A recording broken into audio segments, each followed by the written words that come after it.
We continue our work at Ukraine Crisis Media Center and now give the floor to Mr. Alexander Hook, Principal Deputy Chief Monitor of the OSCE Special Monitoring Mission to Ukraine, with weekly updates from the OSCE Special Monitoring Mission. Mr. Hook, the floor is yours.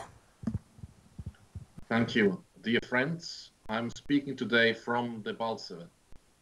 There are few places that encapsulate more the ongoing tragedy of the conflict in Ukraine.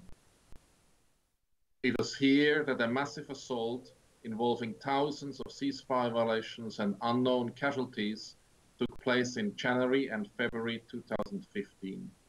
Since December 2015, the OSCE Special Monitoring Mission has a permanent presence here. The fighting in and around the Balseve happened during the negotiations for the package of measures and for the implementation of the Minsk Memorandum, and continued even after it had been signed. The events that took place in and around this city almost 2.5 years ago represent the single greatest mass violation of the Minsk agreements. Those events demonstrated total disregard for agreed measures designed to stabilize the ceasefire. They are a wanton disregard for agreed rules. That disregard, such blatant violation of agreed measures, set the scene for what was to come. I remember being in Solidar during the last days before the city fell. Even from there, seeing the nighttime sky lit up in the distance, the scale of the attack and the human tragedy was apparent from that distance. Dear friends, I know that for some people perhaps in this city here, the events of February 2015 constitute a victory. The President said the cross-contact line movement of hardware and personnel has, however, meant it can only be seen as a hollow victory. Subsequent movements in Avdiivka, Yasinovata or Pavlopil, Bikuzi, for example, have been far more incremental. Sometimes the movements across the contact line can be measured only by a matter of meters. But they have been the reason for most of the violence we have seen since February 2015. A movement forward inevitably creates fear and tension and the deployment of even more personnel and hardware. Such proximity means only one thing: more violence. And with violence comes casualties. By this measure, the only measure that matters to the people of Donbas, on both sides of the contact line, the apparent victory in the Balseve has become a defeat for all the people of Donbas, as violence, their common enemy, has taken the upper hand. Dear friends, disrespect for the rules, the failure to fully adhere to the commitments made, has had far-reaching consequences.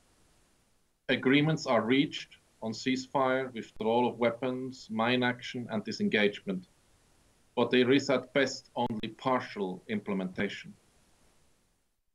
There is, for instance, a trilateral contact group decision on mine action. In it, the sides committed by March 31st, 2016, to mark, fence, or remove mines, in particular in the immediate vicinity of entry-exit checkpoints. And yet they have not. Just over 30 kilometers from here, close to Mayorsk exit entry checkpoint, a Shovanka resident was killed and his partner severely injured on 7th of July when he accidentally triggered a booby trap. His young son will now grow up without a father. Let me be very clear on one thing. That boy's father died because of injuries caused by an explosive device. But he was killed by people who refused to respect agreement, by people who refused to do as they promised. Dear friends, in order to reach the Balsava today, my colleagues and I had to cross the Mayorsk checkpoint, where we were stopped for more than half an hour. Delays and access restrictions are not uncommon, especially in areas not controlled by the government. Just like with ceasefire violations and the presence of mines, freedom of movement restrictions happen because certain people refuse to respect agreed lines. These rules have been outlined several times. Freedom of movement, specifically for SMM monitors, is guaranteed under Article 3 of the mission's Memorandum of Understanding, under Article 26 of the Vienna Convention on Diplomatic Relations, and the mission's mandate given by all 57 participating states, including Ukraine and the Russian Federation. Dear friends, respect for agreements, for the law, for the rules, goes to the heart of why there is continuing violence, why violence initially erupted. Every country has conflict, competing interests, and groups of people. Conflict, however, is regulated by law and the political process, and more importantly, by respect for law and the political process. In terms of resolving this conflict, there can be no progress so long as there are people in charge who have no respect for agreements, especially ones they themselves have signed. Dear friends, so many of you are no doubt aware that today marks 3 years since the downing of Malaysia Airlines flight MH17. Less than 30 kilometers from here, 298 people, 80 children included, lost their lives. Like with the thousands of other victims of this conflict, many of them in this city here, families want answers. But above all, they want this carnage to end. They do not want more families to suffer the same loss as they have. Today is the second day of a long week visit to Donbass. Already I have been asked by a number of people what is being done to stop the fighting. It is a question I imagine most people want answered. The reality is that the way forward, the means towards resolving this conflict, was identified a long time ago.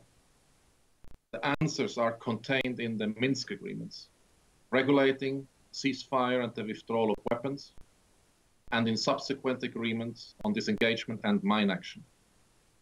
What is required now is implementation.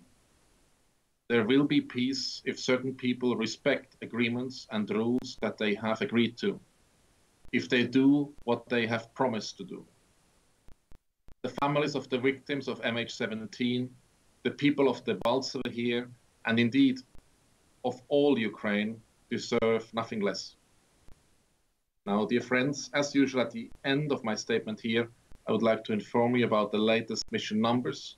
As of today, the mission has 641 monitors, of whom 562 are deployed to the east. In addition, there are 356 Ukrainian colleagues and 89 other international staff working for the OSCE Special Monitoring Mission to Ukraine. Thank you. Thank you, Mr. Hook. Dear colleagues, do you have questions? The question will be coming in Ukrainian. Crimean News. On Friday, you met the chief of the Ukrainian General Staff, and the chief of the General Staff clarified the methodology, the mission's methodology of recording the violations, ceasefire violations. Will it affect the operation of the mission? What does it mean for the mission? Will it affect it in some way? Thank you. Thank you for the question. I can confirm that the meeting did take place, as you have said, last Friday. However, it was the mission that clarified its methodology to the Ministry of Defense and the Chief of the General Staff there in order to ensure that our reports are being read with clarity and not misunderstood.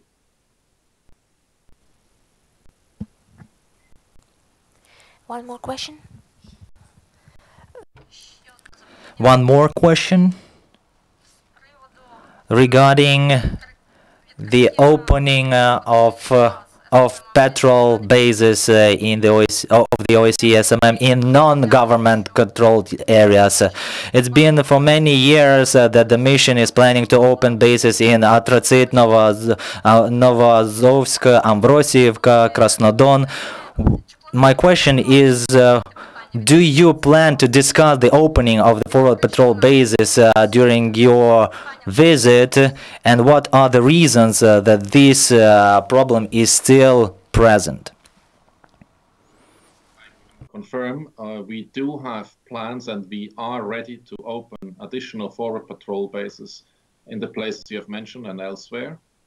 And we will raise this matter with all those that need to be addressed in this matter. And so far, we have not received sufficient guarantees by those in effective control that would enable us to open these spaces.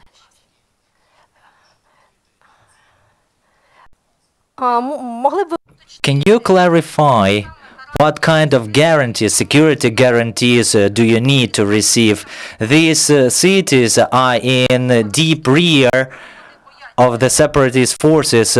What are the separatists afraid of? Why don't they give you those security guarantees? Well, I can't speak on behalf of those in effective control. What we require is a full understanding by those in effective control of our security requirements. And as soon as we have this crystal clear from them, we will be able to open these spaces. They have been budgeted for. We are ready to open them at any point as soon as we get those guarantees by those in effective control. Restricting our movement or our presence has, as always, only one reason, which is to prevent, to see what's going on beyond the point of restriction, and therefore we insist that we have unhindered, unimpeded access anywhere in Ukraine, including in areas where the government has at the moment no control. Thank you. We have one more question in Ukrainian.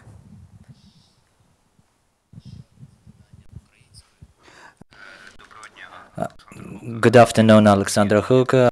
Events of the day. Today we have a very sad anniversary of the tragedy MH17, and I have the following question to you. Could you please tell us the OSCE SMM was working, Mr. Patsurki was working near the mine Persha Travneva.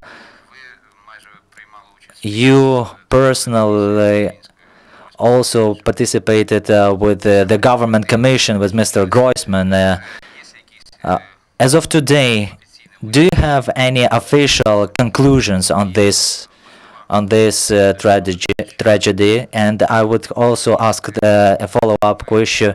Do you have any written document protocol from the Russian Federation and the investigation agencies in the non-government controlled areas of Donetsk region? Are there any documents that are available to the OSCE SMM? Дякую за запитання.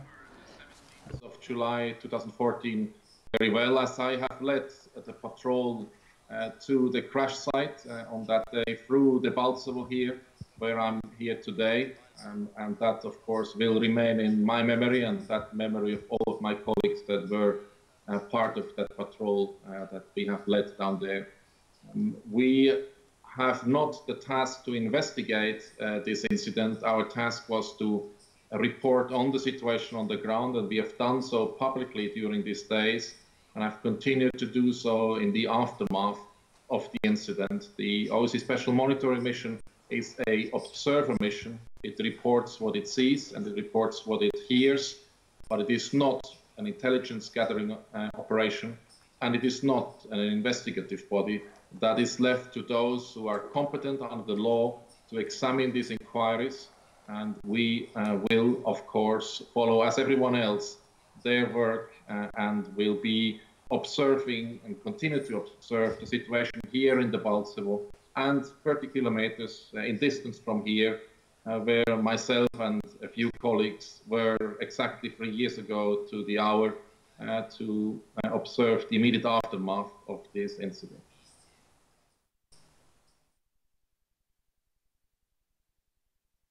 Дякую. Thank you.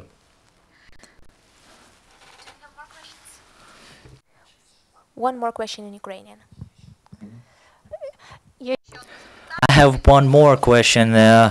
You now being in Debaltseve, the Ukrainian mass media quite often say that the rail hub in Debaltseve is able to receive trains with hardware and ammunition from the Russian Federation that goes through the uncontrolled border areas. Can the mission confirm the operation of this rail hub in Debaltseve, and can you confirm the absence or presence of the trains with ammunition and hardware from the Russian Federation? We do have partial access to some of the railway works here in the Balcevo, including the railway station just a few hundred meters up the road from the forward patrol base where I'm reporting to you today. We undertake elsewhere along the railway tracks observations where access is possible. Very often we are restricted in this area to make our observations. Anything that we see, we do report. It is not for us to conclude based on these observations. That's up for the readers of our reports. We will continue to do our job here to monitor, and it is up to the sites to allow to do us our job, including the monitoring at the railway tracks in areas currently not controlled by the government. Thank you, Mr. Hook. Do we have more questions? No more questions. Thank you. Thank you. Goodbye.